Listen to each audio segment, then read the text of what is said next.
राजा देवराज बहुत ही दयालु थे। वो किसी का भी दुख नहीं देख पाते थे, लेकिन वो दयालु होने के साथ साथ बहुत बुद्धिमान भी थे। जब से देवराज राजा बने पूरा राज्य खुश है, सब कुछ मंगल है। एक दिन राजा अपने महल की प्राचीर पर खड़े होकर ठंडी ठंडी हवाओं का आनंद ले रहे थे। तभी उनकी नजर एक भिखारी पर पड़ी। वो भिखारी महल की दीवार से अपनी पीठ खुजला रहा था। ये देख राजा महल के बाहर गए। सैनिकों, ये व्यक्ति कौन है? जाओ और इसे दरबार में लेकर आओ। सैनिक उस भिखारी के पास जाते हैं। चलो, आज महाराज तुम्हें छोड़ेंगे नहीं। तुम महल की दीवारों से अपनी पीठ खुजला रहे थे ना, अब तुम्हें इसकी सजा मिलेगी। चलो। सैनिक उस भिखारी को पकड़ के महल में ले जाते हैं।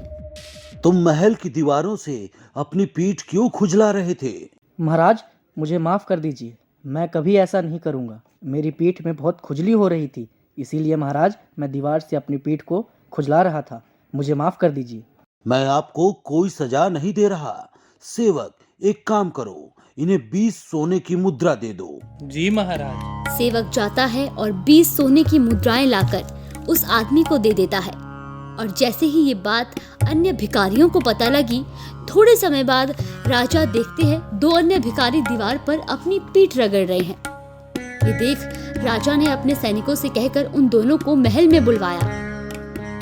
तुम दोनों महल से अपनी पीठ क्यों रगड़ रहे थे? महाराज, हमारे पीठ में बहुत खुजली हो रही थी, इसलिए हम दीवार पर अपनी पीठ रगड़ रहे थे। सेवक, जाओ और कोड़े लेकर आओ। कोड़े क्यों मंगवा रहे हैं आप? वो इन भिखारियों की पीठ की खुजली ठीक करने के लिए है। इनकी पीठ पर 20-20 कोड़े लगाने हैं। महाराज, ये तो अन्याय है।